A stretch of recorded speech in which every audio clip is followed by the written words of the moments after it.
Hi, it's Mike from Mike's Unboxing Reviews and How To, and on today's video, just a short one, just for those of you that get a little bit frustrated trying to keep all of your programs up to date.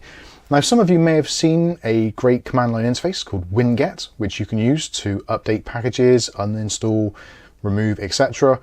It's a really good thing to do, but it is a command line based thing, so you have to memorize lots of different commands, which for some people may be absolutely fine, but for a lot of people it's a little bit of a pain, and sometimes you get the syntax wrong, so you get errors and you have to go and look it up anyway. So wouldn't it be great if there was an easier way of doing it with a nice graphical user interface?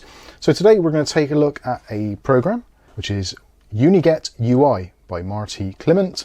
Now, this is a free and open source package which basically, as it says there, is a graphical interface for package managers.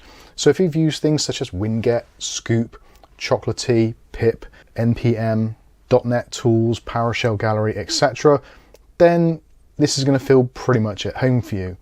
It basically grabs all of the data from those together and puts it into one nice, easy user interface.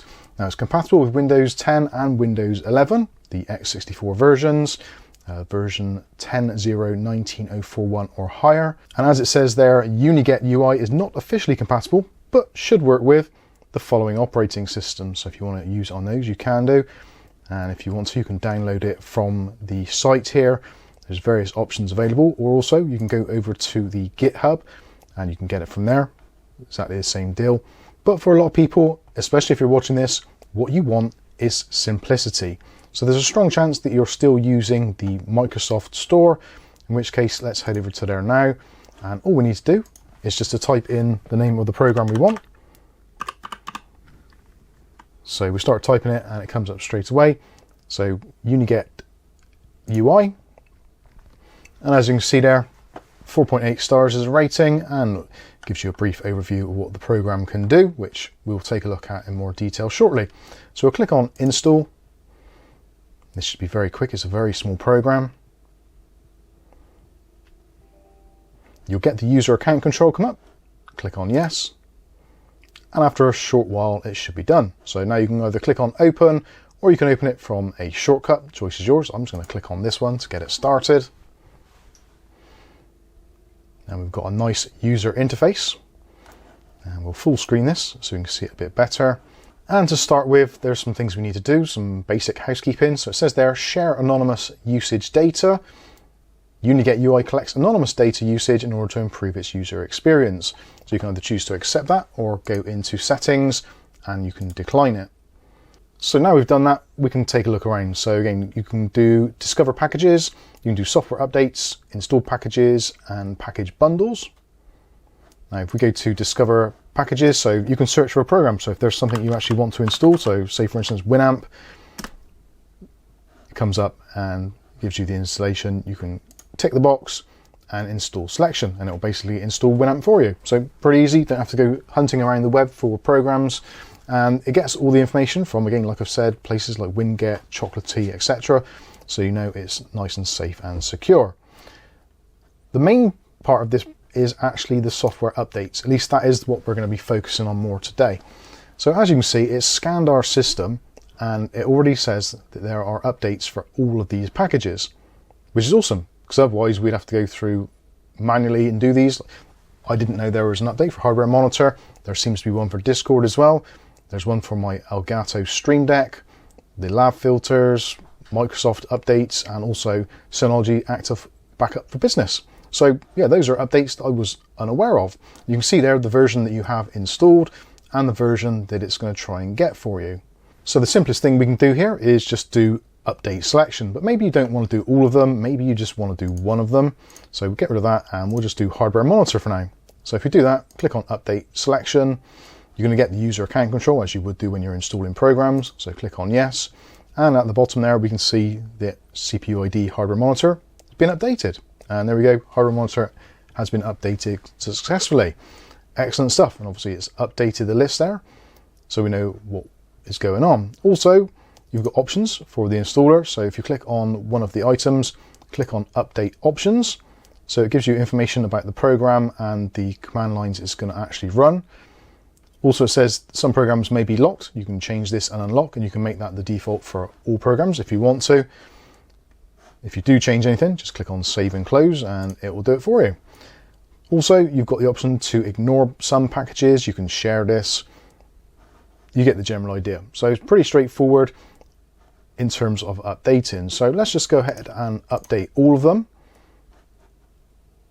and click on Update.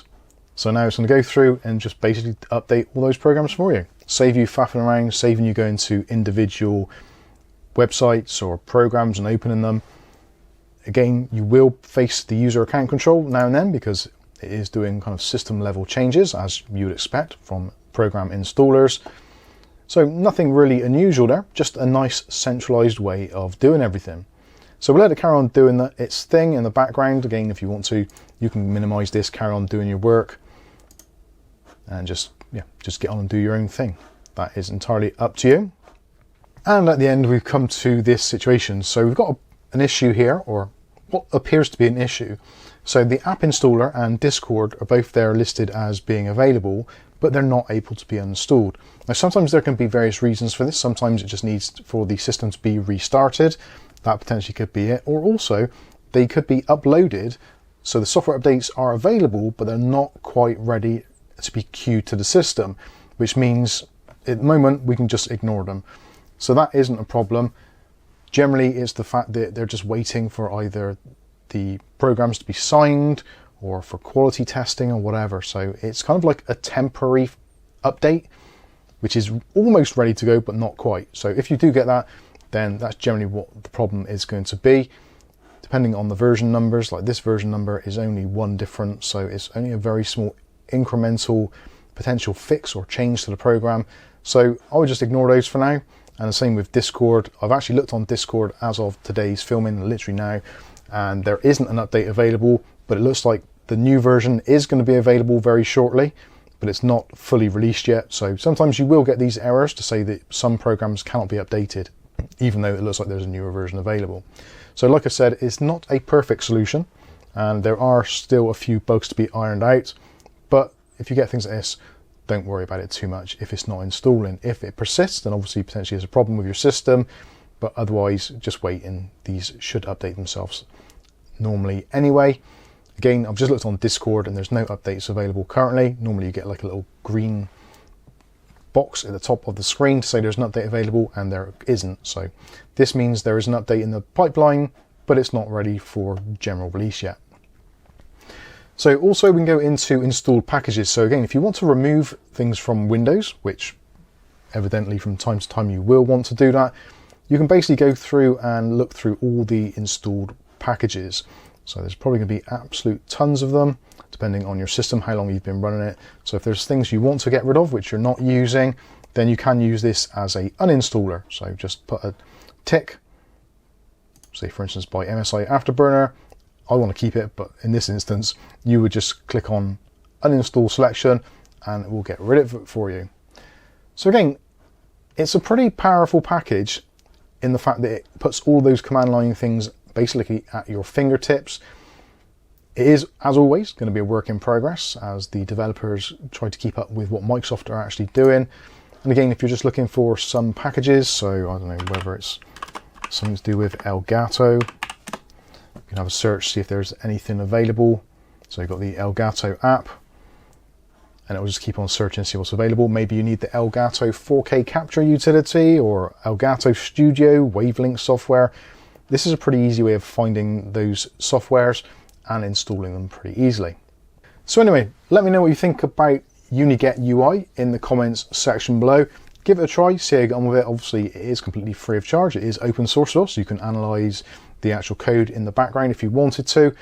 But yeah, let me know what you think about this one in the comments section. But I think that's going to wrap this one up. I've been Mike. This is Mike's Unboxing Reviews and How To, and hopefully we'll catch you in the very next video.